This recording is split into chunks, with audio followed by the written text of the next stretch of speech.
Should have known it when we found you snoring next to Lupino's corpse. A comedian, huh? Michelle looked at me from the photo. The Payne family. Happiness captured in a Polaroid moment. I had thought it would last forever, till death do us part. I didn't want to think about it. As long as I didn't, it could never happen. But I had broken my own rule. The thought had already slipped in. Fear was rusty needles poking at my brain. Cold and scaly, it slithered down my chest.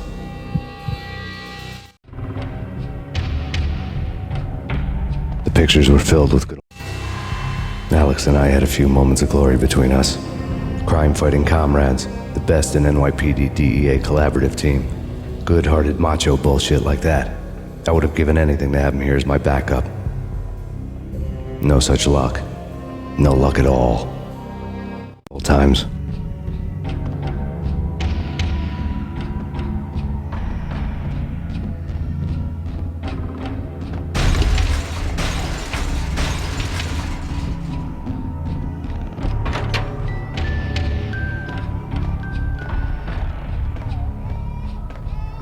I really love to watch cartoons. Captain Baseball Bat Boy's my favorite.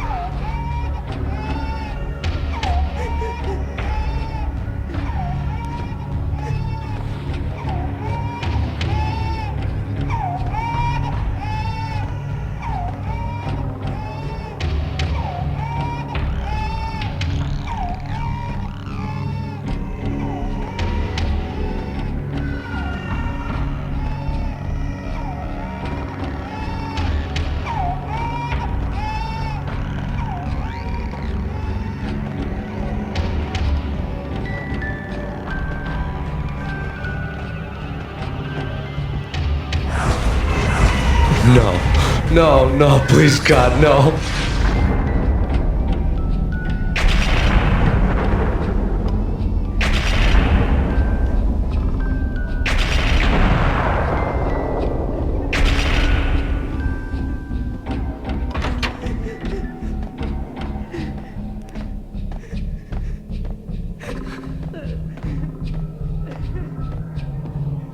Slice them, dice them, shoot them full of holes, blow them to bits, vaporize them, disintegrate them. No matter what you do, they'll still be back, good as new. Michelle's diary lay on the table. Michelle was working part-time in the district attorney's office. Her diary was open on today's entry, her handwriting all pretty curves. An army dossier found its way to my desk yesterday. Valhalla? Isn't that a Norse myth? Something about Vikings? I tried to tell Max about it, but he was busy, that cute frown on his brow. Guess it's nothing, just a mix-up at the courier service. From now on, I would always find time for her. It was a hollow promise. Too little, too late.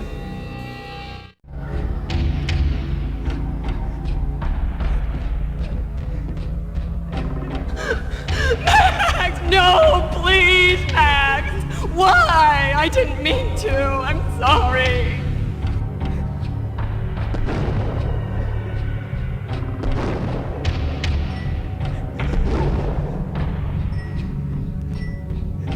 Murderer! You killed her! Nothing like that ever happens in the real world.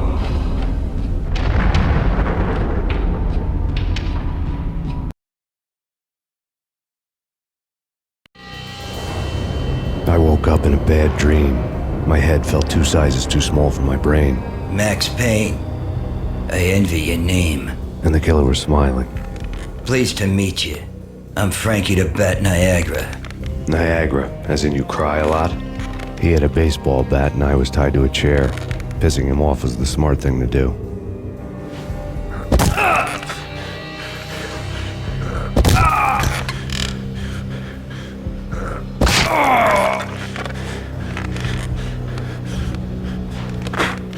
Nothing wrong with a little laugh now and then. Take me, for example. I love to watch cartoons. Cartoon violence is a fascinating thing. Let's take a break. I need to take a leak and maybe grab a cold one at the bar. Don't worry, I'll be back to finish this off. And then, it's checkout time. You play, you pay, you bastard. He swaggered out, and the door clanged shut behind him, locks clicking into place. Everyone makes mistakes. Mine hadn't been to crack jokes about the goon with the bat. He'd have cracked my skull regardless. It hadn't even been to trust a girl with a gun. I had blindly gone after the first bad guy on my hit list when I should have been aiming further up the ladder, at the head of the Punchinello family. I couldn't bring myself to be pissed at Mona. Guess I had a soft spot for her pretty face.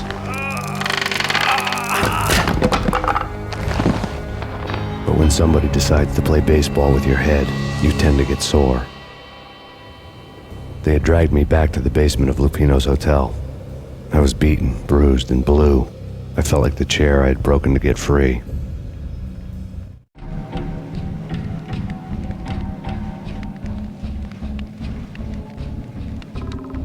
All I had was Niagra's bat, sticky with my own blood. Without a gun, I'd be no match for Frankie's men. I'd have to play hide and seek with them.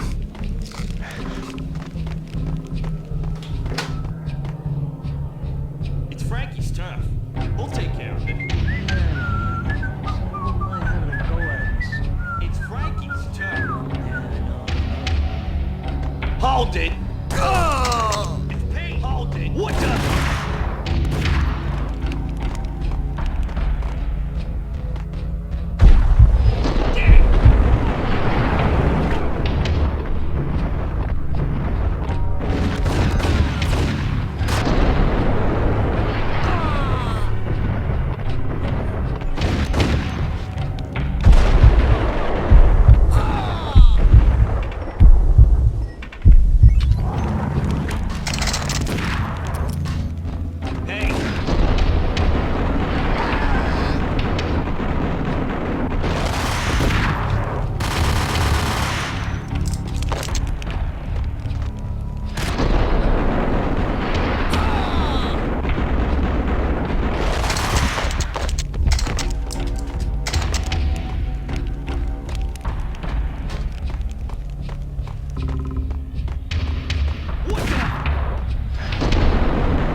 Another newspaper caption for a murder scene.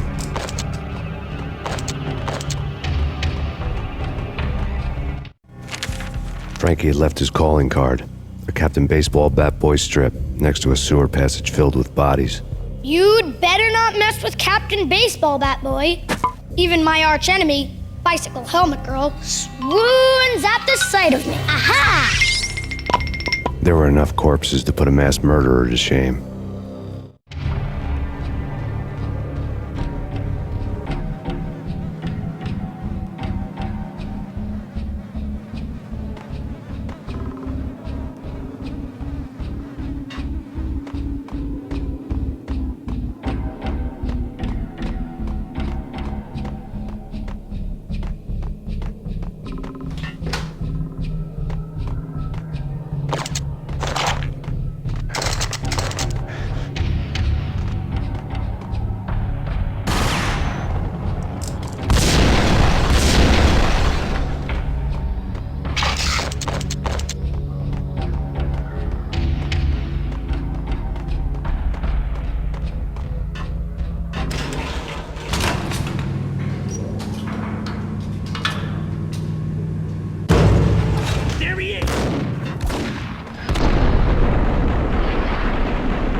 Things were fast going from bad to worse. The men in blue had come and gone. They had decorated the place with chalk outlines and tied it together with yellow tape. The cops who had stayed behind were dead. Frankie, his boys, and I had the place all for ourselves.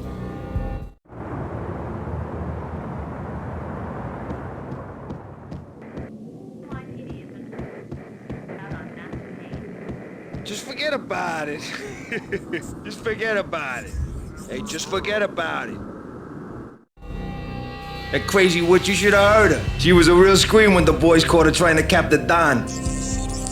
Oh, that's friggin' bad. To the trio? That's even worse than what Frankie's doing to that poor bastard downstairs. She's gonna take a long time to die. The mobster muscle on the phone was talking about Mona. Punchinello's trio were nothing but bad news. There he is!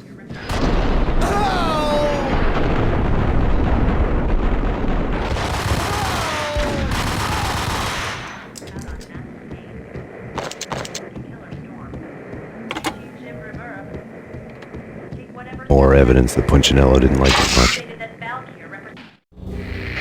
The fact remains that all the victims so far identified in the Ragnarok shooting have been known criminals, many of whom had large doses of V in their blood. Reliable sources say that Max Payne was also among those killed, although no body has been recovered at this time. Reliable sources. That meant somebody thought the Mafia had me, didn't want the cops snooping around anymore. The body would be delivered to them barely recognizable. Case closed. Don Punchinello had the power to be that reliable source, which was no news, but his news was old news. Framing me hadn't been enough. Don Punchinello had put a hit on me. He wanted me dead, and it had been important enough for him to give written instructions to Frankie about it. Max Payne should die like a dog for the trouble he's caused. Frankie, I know I can trust you to give this matter the dedication it needs.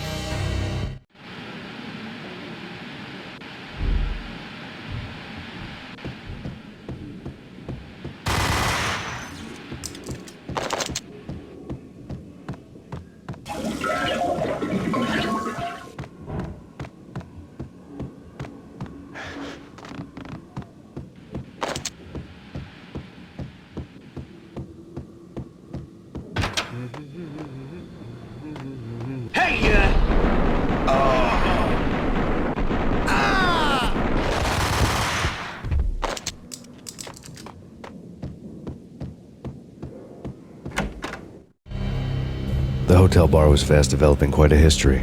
True to his words, Frankie was there, having a beer. Jesus Christ. How the hell did you get loose? Got bored waiting.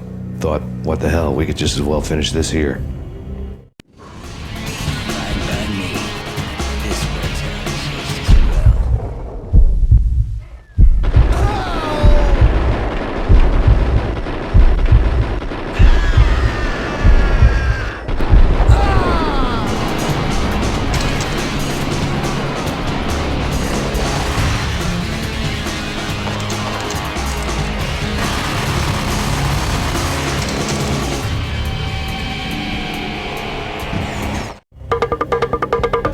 Thank you. You've been a lovely audience. Had enough? I don't play with girls anyway. Unfair! I spotted the tail as soon as I left the hotel. A big black Mercedes. I had seen the car before. That time it had heralded impressive explosions. Vladimir was back. Bang. You're dead, Max Payne. I might have laughed if I remembered how. What's this supposed to be? Cops and robbers? Look, you want something with me? Get in line. Peace, man. Relax. You know you are a real news item, armed and dangerous. I am going to make you an offer you can't refuse. I've always wanted to say that. It's a bum rap. I've been framed. Well, that's a moot point. Whatever you did or did not do, I'm sure you had good reason for doing it. Want to hear me out?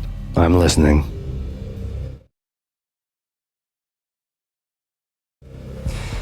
Punchinello messing with V is bad for business all around. But that's not all. There is this guy, Boris Time, used to pull jobs for me. He's the captain of the cargo ship Charon. Now the bastard turncoat has gone over to the other side, Punchinello's. The ship's loaded with high-res hardware, guns, my business. If Punchinello gets hold of that cargo, he's won and I have lost. And you'll have your work cut out for you. If you want to get to Punchinello, you'll need heavy-duty persuaders. I am just the man to get them for you. Change the ship back under my flag, maybe pop 2 in the traitor Dime's head while you're at it. You'll get enough guns to start the apocalypse. You in or out?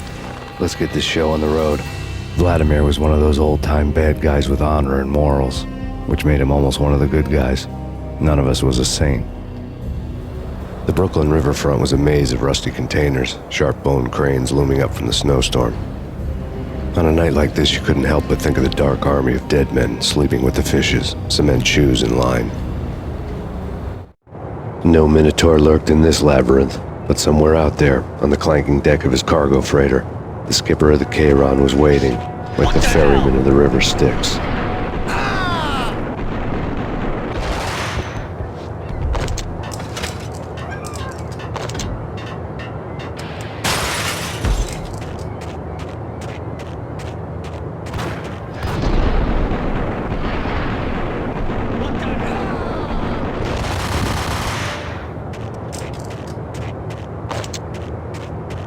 Both of them beat to a pulp.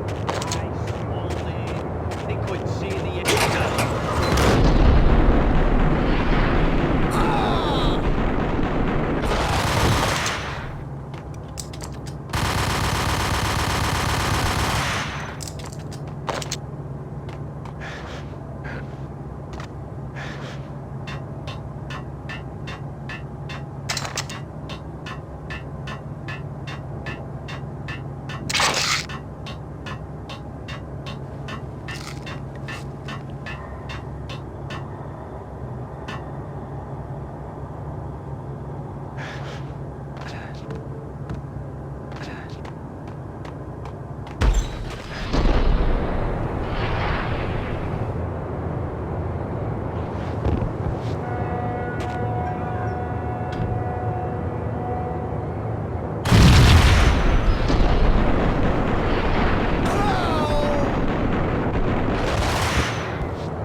What the?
I doubted the letter was a receipt. Rico Muerte had come to town to do more than just sort out family troubles. Exhibits number 1, 2, and 3. A briefcase of money, a sniper rifle, and an envelope with one word neatly printed on a folded piece of expensive paper. Mayor. It didn't sound like a mafia contract at all. It was too cold and too to the point.